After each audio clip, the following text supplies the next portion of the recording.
What's going on, 49er faithful? You are tuned in to the Monday afternoon edition of Keeping the Faith. I'm JD, and today was the day. Today was a big day down in Santa Clara at the 49ers practice facility, as today was the first day that the team put the pads on.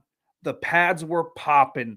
The hits were hitting down there in Santa Clara today, and we're going to talk all about it because there was a lot that went down there in Santa Clara today that I don't want to say were necessarily surprises, but a lot of players really made a huge impact on today's practices that I don't want to say it's unexpected, but like I told you guys, once the pads come on, that's when you're going to really know what this team is made of, what these players are made of, and who is going to stand out when real football is being played. And dare I say it, on day one of pads, it was the rookies of everyone involved that stood out on the practice field today. On a team full of veterans who have been there, done that, and had success in this league, it was a group of rookies who really just stole the show today down on day 5 of 49ers training camp. But before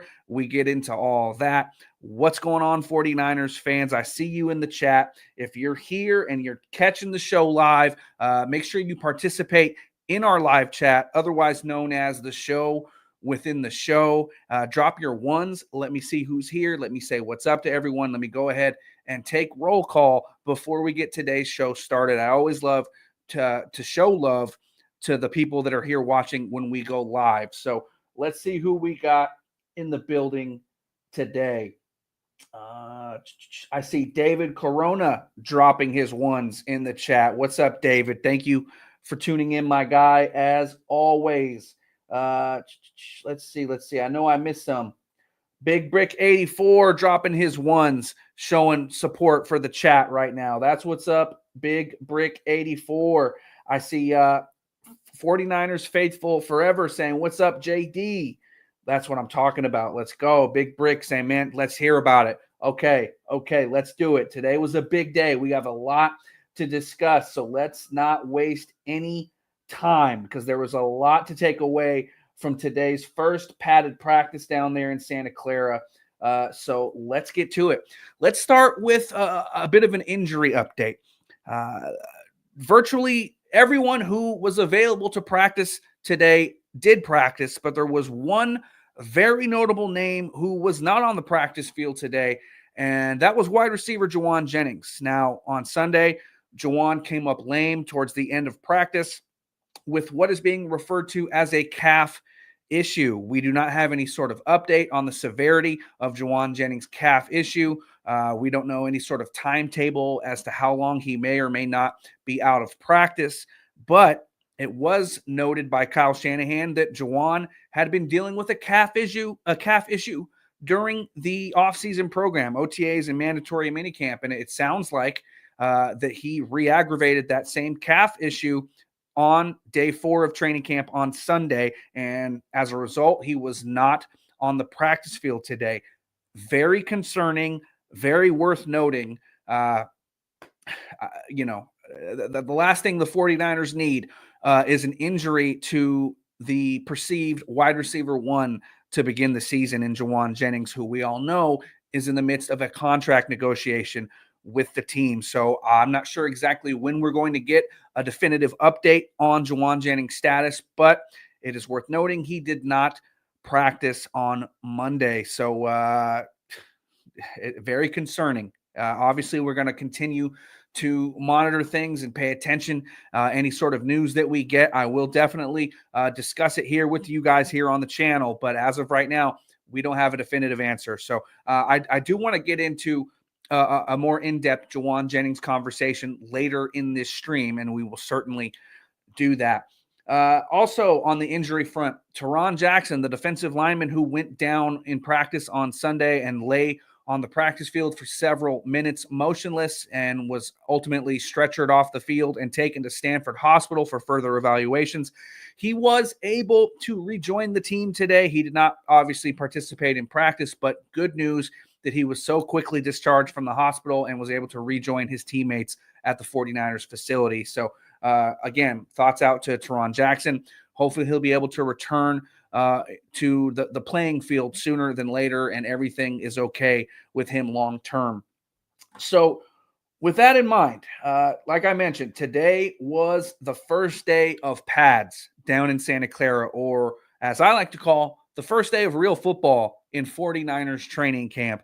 And in that situation, you expect the veterans, you expect the guys who have been there and done it, the guys who have been around the block, to maybe be the ones who stand out on day one in pads. But it was the rookies who made the most noise on the 49ers practice field today. So let's talk about who showed up and showed out with the pads down there in Santa Clara. The number one overall takeaway in terms of who showed up in pads today in a big way was rookie defensive tackle CJ West. He was borderline dominant in one-on-ones, going 5 for 5 during his one-on-one reps, including a repetition against interior offensive lineman starter Dominic Pooney. And that dominance carried over into team drills with CJ West, as he was routinely double teamed during the 11-on-11 team drill portion of practice. So CJ West, a guy who, everyone's had high hopes for. Everyone knows that there is a ton of talent there. We were waiting to see, how does he look once the pads come on, because we all know the physicality better suits his game than, seeing what he does in a t-shirt and shorts. And CJ West did not disappoint with the first day in pads, as he was just violent out there. His hands, his violent hands, his power was on full display during one-on-ones and in the team drills. And he really made a mark on those in attendance who were watching him just kind of ragdoll guys around in practice today. So if day one is any indication on the future of CJ West on this 49ers defensive line, look out. After day one in pads, a lot of people are already penciling him in as a week one starter. So we will obviously, keep that in mind as we progress forward. And let's hope he can stack days over the coming days here in practice and in the preseason and really cement himself as a starter for this 49ers rebuilt defensive line under new defensive coordinator Robert Saleh heading into week one up in Seattle. But big time promising day from the fourth round rookie CJ West. Next on the list of standouts today, and this was a guy who, many who are paying attention to the 49ers on a daily basis have kind of circled as a player that they wanted to watch once the pads come on. I've mentioned it here on the channel. I wanted to see what third round nickelback Upton Stout had in store once the pads came on, and he lived up to the hype. Again, sticky in coverage, getting his hands in the chests of these wide receivers. Very, very physical, very, very feisty, an aggressive corner who yet again started at nickel with the 49ers first team defense in team drills. He also broke up a pass intended for Ricky Pearsall from Brock Purdy during team drills on a corner route. Upton Stout living up to the hype as the 49ers presumed starter at nickel corner come the regular season. And he is answering the questions as to whether or not he can, be physical enough once the pads come on due to his, lack of size. He's answering questions every single day in practice. He is passing tests with flying colors. Shout out Upton Stout for looking like the 49ers starting nickelback, at least on the first day of padded practices. Big time encouraging news there. Next on the list, in terms of impressive rookies here today, was, again, defensive end / defensive tackle, interior wrecking ball, Mykel Williams, the first-round rookie, 11th overall pick out of Georgia.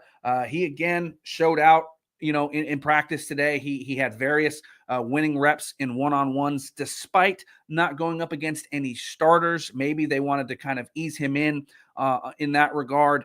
But he definitely made his mark yet again in practice in one-on-ones, albeit against reserves. But Mykel Williams showing the talent that we have seen up to this point. And in team drills, He also started on the defensive line opposite Nick Bosa. So, I mean, at this point, you can pencil in Mykel Williams as the starter opposite Bosa come week one. His ability to set the edge in the run game while on the edge at defensive end has been noteworthy. He yet again was battling with Trent Williams during team drills, making it very, very difficult for the 49ers to run the football with that stretch zone, the wide zone blocking scheme to the outside. He's looking like a force, whether he's on the outside stopping the run or when he moves into the interior and is matched up against guards who simply are not fast enough to keep up with Mykel. So with pads coming on, Mykel Williams definitely had a strong showing today in Santa Clara. Additionally, this is another player that we have mentioned in recent days. Undrafted rookie free agent corner Jacob Robinson had another day and another PBU in team drills. He has routinely been making plays in practice and is really making the case for himself to make the 53-man roster, especially given the fact that the 49ers are so thin at corner. They did sign veteran Eli Apple yesterday after we went off the air, but with Renardo Green on the mend with his hamstring, who knows if Eli Apple will ultimately make this team or is just being brought in as a camp body. But nonetheless, Jacob Robinson has been making noise as an undrafted rookie free agent. Every day in practice, he's making plays, and Robert Saleh notices it on the practice field. The other fellow corners are noticing it. Every single day, Jacob Robinson is doing something to stand out in practice, and as an undrafted rookie free agent, you can't ask for much more from the kid. So good on him for putting up another solid showing here today in training camp. Let's get to the best of the rest. Like I mentioned, the rookies were really the standouts on day one in pads. They were the ones who made a big imprint on the media and the fans in attendance alike. But there were several other players who also had solid showings today. And of course, I mean, Nick Bosa, we know what Nick Bosa is all about by this point. There are no questions with Nick Bosa, especially when pads come on. But I will say he was beaten in his single one-on-one rep with left tackle Trent Williams today, who rode him to the outside on their one-on-one rep in practice. However, during team drills, Nick Bosa, did what Nick Bosa does, and he had three what would have been sacks during team drills. Nick Bosa doing Nick Bosa things, and it doesn't hurt that he has a new and improved defensive line alongside him. So Nick Bosa off to another great start in training camp with the pads on, and he's looking like he's ready to have a really strong bounce back performance this year, especially if he can get, a solid impact, solid contributions from his fellow defensive line mates on that newly rebuilt defensive line. Watch out for Nick Bosa. He's in midseason form, as if we expected anything else from the former defensive player of the year. D. Winters, another player who has a ton of pressure on him, a ton of eyes on him day in, day out in practice as he is competing to start next to Fred Warner on this 49ers defense. D. Winters drew comparisons to Dre Greenlaw today in practice, the way he was flying around sideline to sideline. And he also, now that pads came on, brought a level of physicality and violence that was very, very welcome to 49ers practice today. He even, blasted reserve running back Isaac Guerrero to the ground on one point and drew some oohs and ahs from the crowd in attendance and really just brought some physicality to practice that we all know Dre Greenlaw typically brought. So if D. Winters can, even be half the player and make half the impact that Dre Greenlaw did on this defense, he's going to go a long way under Robert Saleh and his coaching this year. D. Winters also recorded an interception in team drills. So, as of right now, I would pencil in D. Winters as the starter next to Fred Warner, although Nick Martin has been playing well by all reports, the rookie linebacker, third rounder. He's also, been making some plays as well. But the way D. Winters has been coming on, I mean, barring injury, I would expect D Winters to be the guy, at least initially, at linebacker next to Fred. Also, making his presence known today with the pads coming on was defensive end Bryce Huff. I mean, he was flying all over the practice field. Players like Austin Pleasance were completely whiffing against him. And when I say whiffing, I mean they weren't able to get hands on him when Bryce Huff, came off the line and made his move. Uh, Bryce Huff is looking legit out there. And as long as the interior can do their job and get Bryce Huff some one-on-ones on the outside, I really think the Niners pass rush is shaping up to be a very, very strong unit this year after having a very lackluster season in 2024. I mean, with the ability to have Mykel Williams on the outside, and then you can bring in Bryce Huff. You can move these guys around, kind of mix and match, just kind of play with these guys like chess pieces. If you're Robert Saleh, Bryce Huff, I think he's in store for a really big year. I've been saying it, and I think it's kind of low hanging fruit, really. But if we can see the same kind of Bryce Huff week one that we're seeing during practices and training camp right now, the 49ers pass rush is definitely going to have one hell of a season. He's on the short list. Bryce Huff, absolutely on the short list of players who I want to see in a big way once preseason and the regular season get here. Marquis Siegel, speaking of rookies, Marquis Siegel flying around today, kind of catching the eye of several media members. He's a hitter, and with the pads coming on, he was thudding guys out there, and his ability to be rangy, come up and play the run. Marquis Siegel is making his presence known. His physical traits are on full display, especially now that pads have come on. So don't sleep on the 5th-round rookie. Marquis Siegel is definitely making a name for himself. And now that pads have come on, I expect him to continue to stack really strong training camp practices. And once, preseason gets here and he can really lay into some people. Remember how Malik Mustafa last year had that huge hit against the Tennessee Titans on the goal line? And that's when, the majority of 49ers fans kind of discovered who Malik Mustafa was and said, oh man, we might have a player here. I think Marquis Siegel is definitely in line to be that player during the preseason who makes a huge hit or even potentially like a huge, tackle for loss in the backfield, or maybe he even makes an interception with that rangy speed that he has. I think Marquis Siegel is in line to be one of those guys who makes a huge play in the preseason, and then you have the masses going, whoa, who is this guy? And so that's how I feel about Marquis Siegel based on all the reports that I've been reading here early on in training camp. Let's look out for the rookie to continue to make plays.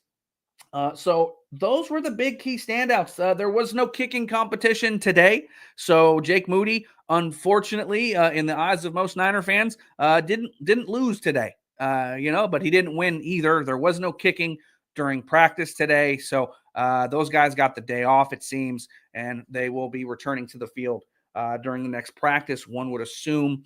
Definitely have to mention that, albeit, nothing happened today in the kicking game. But let me see what you guys are saying in the chat before we move on here. But those were just my big takeaways from all the reports coming down from Santa Clara today at 49ers training camp. A very promising day on day one in pads down there in Santa Clara. And in addition, like one of the biggest, headlines to come out of practice today, no notable injuries.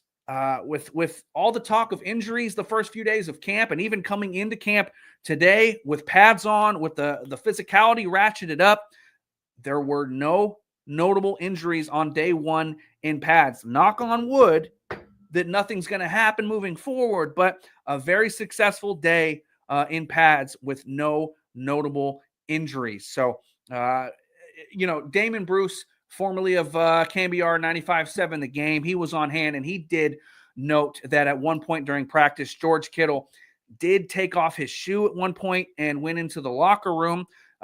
We don't know if there was an injury there or maybe the cleat was bothering him. Who knows? But he did return to practice and continue practicing. So, worth noting, but not worth overreacting to at the same time. Let's see what you guys have to say in the chat before we move along with our training camp topics here on day one of pads. Um, Big Brick 84 talking about Jawan Jennings says, I have a feeling that his calf will feel better once they get him an updated deal. I don't disagree. I think that was mentioned on a stream yesterday. I think that's very well in play. If I'm Jawan Jennings, like how many days do I want to go out there and practice without a new contract? And maybe he did feel a little something, and he said, you know what, I'm shutting it down. I've been playing, nice guy the first few days in camp, but I'm shutting it down. Let's get this damn deal done. And maybe that's the mindset for Jawan. We shall see. We have not heard anything one way or another regarding the severity of Jawan Jennings' calf injury. Salvador Osorio says, CJ West is a freaking beast. I mean, he's living up to those DJ Jones comparisons. That's for sure. I mean, Robert Saleh in his post-practice presser today referred to him as a fire hydrant. And I mean, you're not going to get underneath him with his, smaller height, I don't want to say smaller stature because he is a very big dude, but his lack of height actually is an advantage because players can't get leverage. They can't get underneath him. And he has automatic leverage against, 99% of the offensive linemen he's going to be going up against. And so his strength, his violent hands, his ability to bull rush guys and do that little push-pull move that he's so good at. CJ West, man, he looks like a player. He looks like a player. And now that pads have come on, it just speaks to his game in a big way. And he's really making his first true big-time impact of training camp now that the physicality has ratcheted up, because that's what suits his game the best. Big Brick 84, D Winters looking like he stepped up his game during the offseason. I mean, Fred Warner talked about it. Fred Warner said out of everybody, no player on the team had a better spring than D Winters. And now that pads have come on, you're seeing that carry over here into training camp. And I think the biggest thing with D Winters is just going to be staying healthy while, doing the Dre Greenlaw things, playing the Dre Greenlaw role, being that violent guy who does all the dirty work and allows Fred Warner to kind of roam and do what Fred Warner does best. The only difference is, or the only thing is, in terms of concern, Dre Greenlaw was a guy who dealt with a ton of injuries in his career. Like, it's not like he was healthy for all, 16, 17 games every single season of his career because of the way that he played. And if D Winters is doing a lot of those same Dre Greenlaw things, it's obviously something to pay attention to. Can D Winters hold up doing the same things that Dre Greenlaw did? We'll see. But at least on day one in pads, he is certainly living up to expectations. David Yang, yep, he's alluding to it. He says, D's got to find a way to stay healthy. Has been around the ball a lot lately too. He's gotten a few interceptions in camp. He's doing a little bit of everything, just like Dre Greenlaw did. He's being that physical enforcer. He's being rangy in coverage. He's snatching interceptions. He's doing everything that we want him to do, opposite Fred Warner, but he just has to stay healthy. I think that's the biggest question mark with D Winters. Like, we know physically he has all the tools. He has all the traits. He has all the ability to fill in next to Fred, but let's just see how long he can stay healthy for. We all know the best ability is availability, right? That's the old adage. Like, how many times have you heard that? But it rings true for D Winters in a big, big way. Let's see what else we got from you guys in the chat before we move on. Papa J tuning in. He says, what's up, JD? What up, Papa J? Thank you for tuning in, man. Day one in pads, guys. 5th day of practice down at 49ers training camp. Big, big day. Papa J says, JD, how is Jair Brown doing? From what I've heard, he's doing fine. With safety play, either you really don't hear much of anything because they're doing their job in coverage and not allowing things over their head. Maybe you hear them making a big-time play, making a big-time interception. Jair Brown did have a pick a couple of days ago, but as far as day one in pads, didn't hear anything great about Jair Brown, but also didn't hear anything horrible about Jair Brown. And if you're not hearing bad things about your safety, if his name is not coming up as someone who, gave up a long pass or something, he's doing his job. And so that's all you can really ask for from your starting safeties is like, don't fuck it up. That's really all it is. Go out there, be in coverage, be that last line of defense. Maybe you don't come down with the interception every single play, but don't allow the passes to go over your head either. Like just go out there and be a steady influence on the back end of that defense, and that's all you can really ask for from your safeties. We'll see day 2, day 3, so on and so on in pads if Jair Brown is able to kind of really make his mark, make his stamp on this defense. But as of right now, he hasn't done anything to tell me he's not going to start at safety, if that makes sense. Let's see. Papa J dropping his ones. Better late than never. Better late than never, but he's dropping his ones nonetheless. Much, much appreciated. So I want to get back into this Jauan Jennings conversation. We mentioned it at the top of the show. Jauan Jennings did not practice today after sustaining a quote-unquote calf issue at the end of training camp practice on Sunday. And like Kyle Shanahan mentioned in his press conference over the weekend, Jauan Jennings had been dealing with a bit of a calf issue throughout the offseason program and appeared to have re-aggravated it on the last day of non-padded practices on Sunday. And again, he was not out there today for the first day of padded work at the 49ers practice facility. Definitely a concern. What is the status of your perceived wide receiver one? How bad is this calf injury? How long is he expected to stay out? Like, what's going on? I mean, there's a lot of crickets around the Jauan Jennings situation right now. Not to mention, he's in the middle of a contract negotiation with the team, and you have to believe that calf issue, calf strain, calf problem has thrown a wrench into those negotiations. We talked about it yesterday. There was a rumor on Twitter Sunday morning that said the 49ers and Jauan Jennings had reached an agreement on a new 2-year deal worth upwards of $13 million annually with new guaranteed money. They were just ironing out some final details. But now with that calf issue, I mean, you have to think that is impacting those negotiations, those talks. And if you're Jauan Jennings, like it is your worst nightmare because you've been asking for this contract extension for several weeks now. Your agent Drew Rosenhaus let it be known, either pay me or trade me, right? And now with a calf injury, it's the worst nightmare for Jauan Jennings. He's a guy in his age 28 season who's looking for his real big-time payday in his career.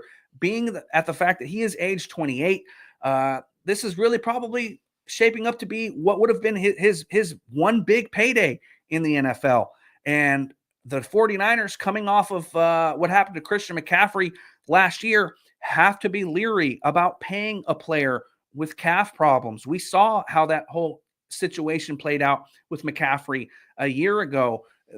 The calf injury turned into bilateral Achilles tendonitis and having him miss the first 10 weeks of the season a year ago, Christian McCaffrey.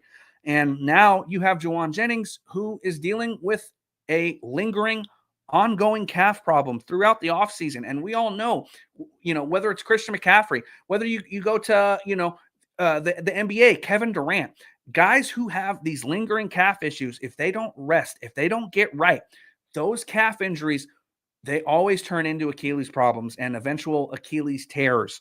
And you have to believe the 49ers are very, very nervous about letting Jauan put pen to paper on any sort of brand new contract agreement. I'm very, very curious how that whole situation is shaping out. Now, we have talked about it here on the channel. It has been brought up. It has been mentioned. Maybe this is a contract ploy by Jauan Jennings. Maybe he felt a little bit of tightness and he decided, you know what? I have been playing, good soldier. I've been out there practicing for the first several days. This deal has not been done. What the hell's going on? This thing needs to be done. I need to put pen to paper before I step back out on the practice field. Maybe that's what's really going on. Who knows? But if you're Jauan Jennings and this calf issue is a real thing, I mean, you have to feel bad for him because he's a player who has done everything that this organization has asked. He has been a more than willing and capable blocker in the run game. He does all the dirty work in the run game. He is third in Juwan, being that reliable target for Brock Purdy in those third down situations. He would have been the MVP of the Super Bowl against the Chiefs 2 years ago had the 49ers won that game. And now in his age 28 season, in a lame duck contract year, he's looking at potentially having some calf problems. And we know how those things go. And Juwan Jennings himself is a player who has not been the fastest player. I mean, he ran a 4.7 in the 40 coming out of college. And at age 28, he's not going to get any faster. And he's a guy who does not have speed to lose. And, don't want to think of the worst here. But if Juwan Jennings suffers any sort of Achilles injury, I mean, what kind of player is Juwan Jennings going to be moving forward in that situation? You have to think that all parties involved are paying extremely close attention to the status of that injury. And, I feel bad for Juwan on one end, but on the other end, like if I'm the San Francisco 49ers, I don't do it. I don't sign Juwan Jennings to a contract right now. I mean, he has to go out there this year and show that he is healthy and he can lead this team as the perceived wide receiver one. I mean, if he's been dealing with calf injuries or calf issues all off season, and now they're popping up again here in training camp, he's re-aggravated whatever the issue is. If I'm the 49ers, I tell Juwan, like, look, we were working on this with you. We wanted to get this done, but we have to do what's in the best interest of the 49ers. And we need you to go out there and show us that you're able to stay healthy. Show us that this is not a potentially chronic thing. We need to see that you can stay healthy. And it's terrible news for Juwan Jennings. But if I'm the 49ers, I hold off. I don't sign Juwan until I know that he is okay. It sucks. It sucks for him. And I'm sure the 49ers don't like being in this position either because it really makes them look like the bad guy here. But if I'm the Niners, I don't do it. I don't. And now you have Ricky Pearsall having returned to training camp, and he has put together 2 straight very solid practices and showing a very strong rapport with quarterback Brock Purdy. Maybe that gives the Niners a little more leverage saying, hey, we got Ricky back, man, and he looks healthy, and he's out there playing with Brock very well. Demarcus Robinson has been probably the 49ers' best wide receiver in all of training camp so far. Jordan Watkins coming on today, having a very strong practice as well. Maybe the Niners go back to Juwan and say, look, we're feeling a little bit better about this wide receiver position right now. Brandon Ayuk will be back by, the end of September, early October. Like, we're feeling pretty good, or at least a lot better at wide receiver right now. And we need you to go out there and really just show it. Like, you had one good year. We need another one, or at least, half of a year of you putting up very consistent number one wide receiver production if you want this bump in pay that you're asking for. But if I'm the 49ers, like, why extend Juwan Jennings? Why extend him right now? There is no reason to extend Juwan Jennings right now unless you know for a fact Juwan Jennings is going to be a total malcontent, completely go public, demand a trade publicly, be a total distraction, and completely throw a wrench into your plans entering the regular season. Anything short of that, like, why extend Juwan right now? You need to see if he's healthy. You need to see if this calf injury becomes something more serious. And not to mention, you have Ricky Pearsall up and coming. Demarcus Robinson figures to be a factor for the 49ers this year. Jordan Watkins is coming on in practice. Brandon Ayuk will return, like I mentioned. Within 6 months from now, you could be looking at Juwan Jennings as wide receiver 3 all over again. And we've had this discussion about Juwan Jennings and the perceived amount of leverage that he has. And yes, right now he has the most leverage he's ever had in his career and will ever have against the San Francisco 49ers in contract talks. We understand that. But if I'm the 49ers, I don't know if I do it. I don't know if I do it. So I don't know what you guys think. Let's see what you guys are saying. I couldn't do it. If I'm John Lynch, if I'm John Lynch, Kyle Shanahan, Parag Marathe, I don't do it. Not right now.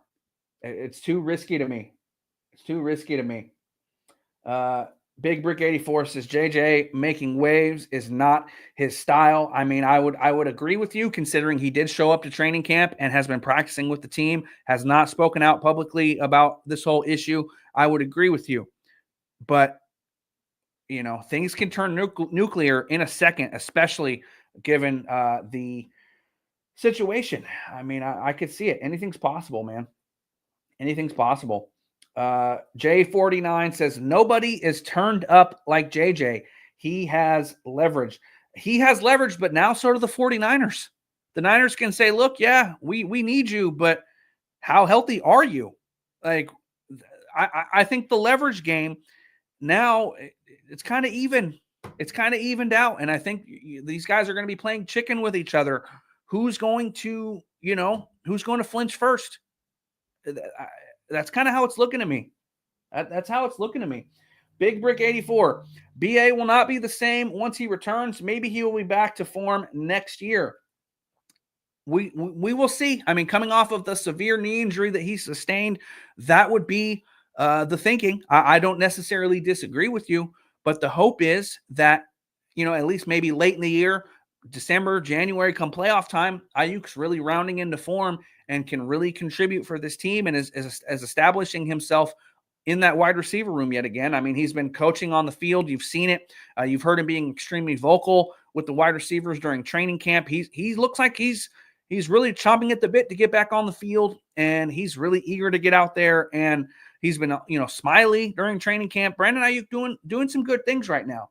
So we will see how all that obviously shakes out. Papa J, if I were the 49ers, I would do it so we could secure his stay and not wait until his stock goes up. That's a whole nother aspect of this with Jauan Jennings. Let's say he does go out there and he puts up a hell of a season. His price tag goes up. So all parties involved are in a very, very difficult spot right now. I mean, before the calf injury came up on Sunday, it was a foregone conclusion to me that Jauan Jennings was going to have a deal done very soon. But now I think all options are on the table right now. I do, especially coming off of what happened to Christian McCaffrey a year ago. The 49ers have to be leery of signing Jauan to any sort of new guaranteed money multi-year deal. I mean, he's 28 years old. I think in the perfect world, everyone knows that Jauan is as a wide receiver 3, fringe wide receiver 2 on a good team, So we'll see. We'll see. So let's go ahead and move on to my last major topic of the show. I want to talk about Mykel Williams, because Mykel Williams today, on the first day of padded practices, again is showing flashes of brilliance on the practice field. He was perfect in his one-on-one reps today, albeit against reserves. But look, that's what he's supposed to do against reserve, offensive linemen. He's supposed to go out there and dominate them on one-on-ones. So if he would have lost any of those one-on-ones, then I think that would be a bigger talking point, right? But Mykel Williams, who has flashed on every day of training camp, making all kinds of plays, whether it be in the run game, standing up Trent Williams on several occasions, or rushing the passer on the interior against guards like the starter, Dominic Pooney. Mykel Williams is showing why he was the 11th overall pick in this draft and why he figures to be a starter week 1 when the Niners go up to Seattle to face the Seahawks. I mean, Mykel Williams is looking like a problem, and you got to think of it like this. He just turned 21 years old. He is still extremely young, and he is standing out against grown men at a grown man position on that defensive line.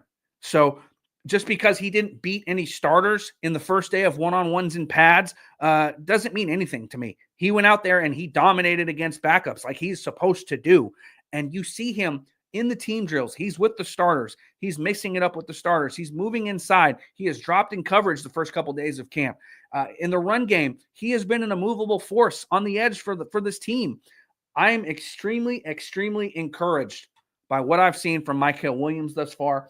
And I'm not the only one, because on Monday, in his post-practice presser, 49ers defensive coordinator Robert Saleh had some big-time praise big time words for his rookie pupil on the defensive line in Mykel Williams. He said, Mykel Williams is going to be a hell of a player.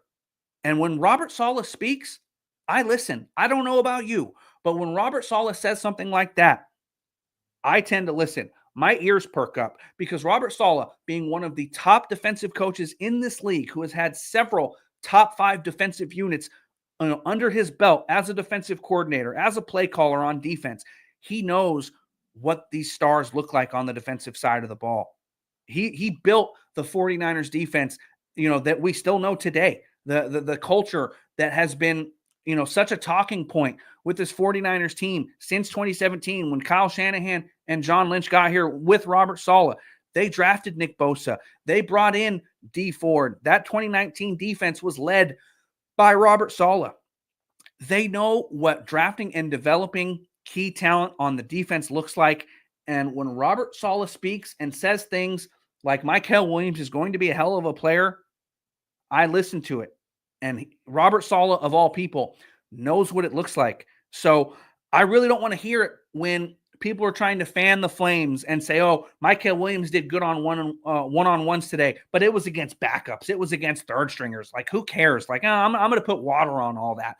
I don't care, because Robert Saleh is telling you that Mykel Williams is going to be a hell of a player. And I have full faith and confidence that Robert Saleh knows what he's talking about a lot more than some of the talking heads who are trying to put a little water on the fire that is Mykel Williams through the first few days of training camp. I have huge expectations for Mykel Williams moving forward, and he's only 21 years old, guys. Like, if he's making this kind of noise now, how good do you think he's going to be when he's 23, 24, 25 years old?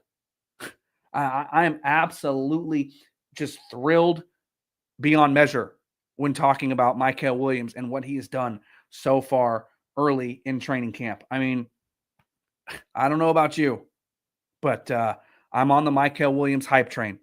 And when Robert Saleh tells you that Mykel Williams is going to be a hell of a player, I believe him.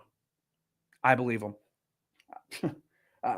That made me very, very excited to hear today, coming from Robert Saleh. Tommy Huxley says, JD says the guitar is worse than the bass clarinet. Not sure what you're referring to there, man, but whatever. Let's see. Papa J. Signs are showing that we drafted very well this year. Mykel Williams leading the pack. I mean, this defense as a whole making huge waves on the first day of padded practices, whether it's Mykel Williams, CJ West, Marquise Siegel, Upton Stout, Alfred Collins did seem to struggle today in one-on-ones, but he's still getting his feet underneath him. I'm not worried about Alfred Collins. Like, he's going to, take some time. He did not practice with this team throughout the entire offseason. He's going to have to get his cardio up, his conditioning. I'm sure it's not where it needs to be. I'm not worried about Alfred Collins just yet. But as a whole, there are promising returns on this rookie class already, and they haven't even played a real game yet. So we'll see what happens moving forward.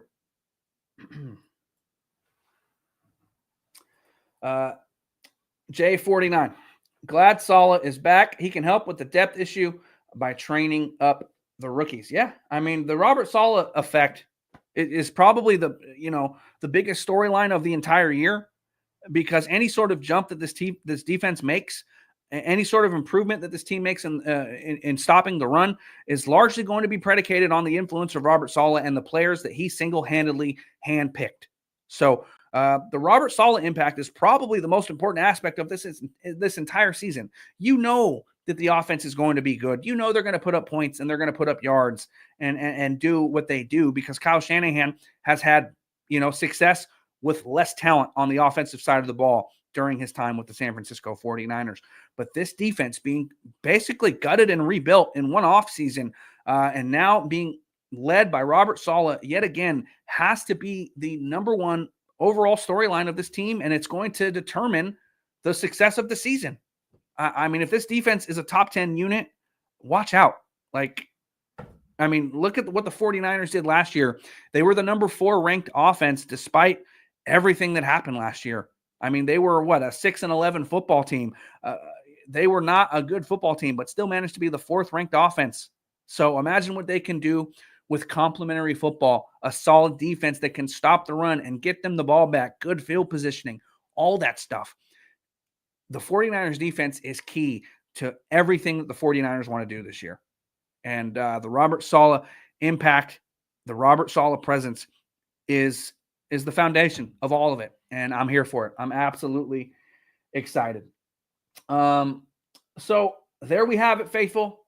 There is your day 5 recap of training camp down in Santa Clara with the 49ers putting on pads today for the first time. I will be back here live tomorrow at 4:30 p.m. Pacific with yet another day of 49ers news and notes coming out of Santa Clara. I look forward to seeing you guys all then. Thank you for stopping by. Be sure to hit that like button. Be sure you're subscribed if you are not. Hit the notification bell so you know exactly when we drop new videos or whenever we go live. And guys, it's just starting. It's just warming up. The pads are on. They're popping, and it's real football. Real football is back in the Bay, and I'm here for it, guys. I'll catch you on Tuesday.